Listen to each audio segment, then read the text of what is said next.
All right, your next performer, ladies and gentlemen, he's a self-proclaimed Brokeback Mountain love child of Urkel and the Fresh Prince of Bel-Air, all the way from Mississauga. Please welcome Michael Morrison. Good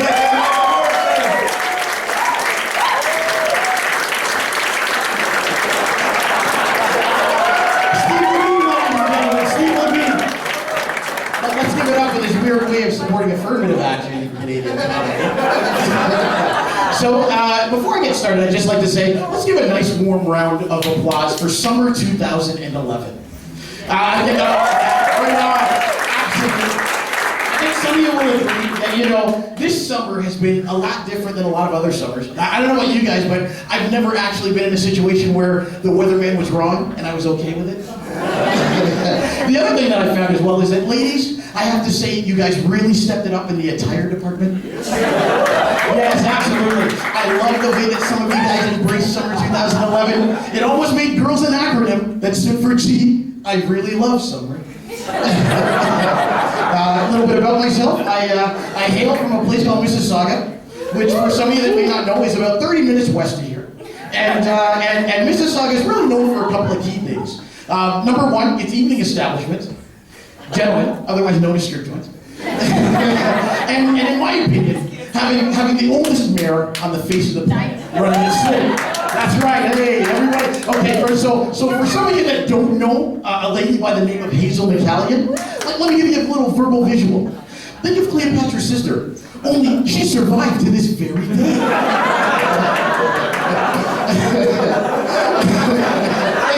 Thank you.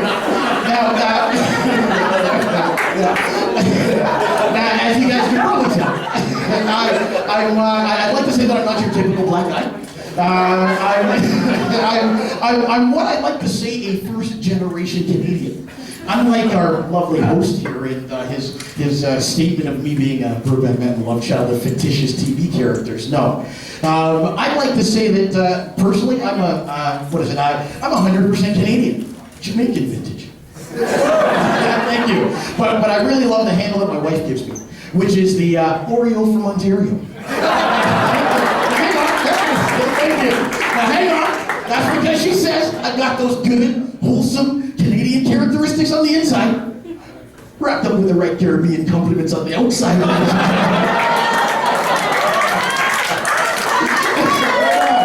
Now, I just need to know, are there anybody out there like me that maybe has those, you know, kind of those 1G parents, kind of that, for, you know, the parents that fresh off the boat, beat first, ask questions later, you know, the type of parents that I never saw my Canadian friends have? You know, let me give you an example. Okay, like, for example, I had a buddy of mine, Jimmy Fulsang. Jimmy Fulsang and I one time, we were going home with what can be best described as subpar report cards. Okay? And you know, and it was kind of funny because Jimmy and I were scared, but for different reasons. You see, Jimmy was scared because he was going to go home and his concern was that he was going to be in the corner for the evening because of a timeout. Whereas my fear was the fact that I was going to get trapped in the corner as I was fading to black from the knockouts. So, you know, and I guess that's the other thing, you know, that's one of the things that I love about this great country of ours, is that, you know, we seem to treat things, I guess, what I like to say is we treat things differently. I love the way that we embrace multiculturalism. I find that we seem to, you know, whereas our friends in the States, they kind of treat it like a melting pot, I believe that we cook it up like a bouillabaisse. That's right, you know, honestly, like, but there are some things, it's not all biscuits and gravy up here, right? Really, because there are some things that I find that are, I guess, culturally specific. An example is, for example, I can safely say that there's probably not a brother in this room that you would find bungee jumping. Now, I don't even want to get into the ancestral aversion that my people have to rope. Come on, hey, stay with that. And that genetic phobia of being tied up and drop suddenly. Okay? Honestly, come on.